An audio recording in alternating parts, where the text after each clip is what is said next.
Hello, I am Oscar Bonastre. I am involved with the Board of Governors of the IEEE Education chapter in Spain. And in this subunit, we are going to present the challenges for open educational resources in repositories. Firstly, let's remember the main benefits of the open educational resources. We can say about free or low cost, that means save millions of costs in the process of education. Also, about customization means that faculty members can drive the learning process of the students.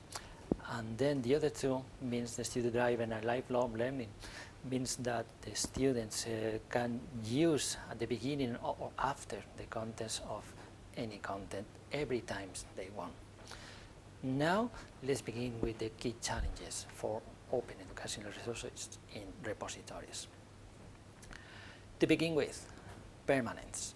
Permanence means that digital information, including OERs, can disappear. So this is a risk to be into account. Secondly, potential corporatization. Private companies must take or can take the property of the openness of the open educational resources, and this is another risk.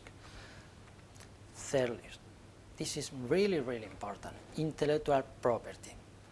That means that although open educational resources use open license, in part to reduce complexity around intellectual property. So let's see more things about it. This is the question. What challenges does intellectual property? Firstly, practical difficulties for obtaining rights. That means sometimes it's difficult to find the appropriate license holder for the open educational resources.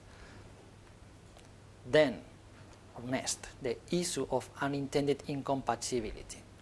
That means that once we have decided the license holder, sometimes it's not appropriate to use the same holder for all the contents because there are incompatibilities depending on the material, text, videos, or image.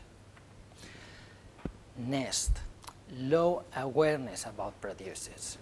It is well known in academia that faculty members are proud to share their work, but at the same time, they have concern to lose the property of their works. So let's show some solution for this challenge. Good starting point could be the Creative Commons. This kind of license is appropriate for open educational resources. Indeed, they promote one division named Learning Commons focused on education. Another challenge, missing additional resources. That means that apart from the contents, sometimes this lacks of instructor copies, outlines, quizzes, or clicker exercise to be more rich. Next, quality issues. From our point of view, this is the second more important challenge for open educational resources, the quality. How we can say which of them are of more quality. So we can present different approaches for quality assessment. The first one, institution-based approach. That means that the contents are related with the reputation of the institutions. So the users can take into account the quality of the content related with the reputation of the open educational resources. For example, Open Courseware or Open University in UK, good reputation. Next, peer review approach. This method is one of the most well-known in academia. It's the typical related with the journals that review the papers between peers. Next, open users review approach. That means that the users can put comments on the contents, or another metric could be the number of downloads made for this content of open educational resources. Next, time. creating or locating existing open educational resources can be extremely time consuming.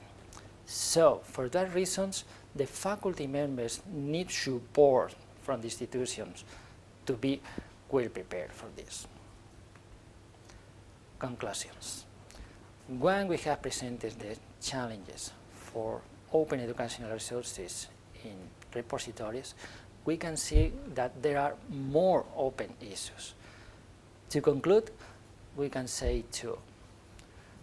Firstly, to promote no new quality methods, new quality assessments, and also continue with the new methods for the quality of the open educational resources.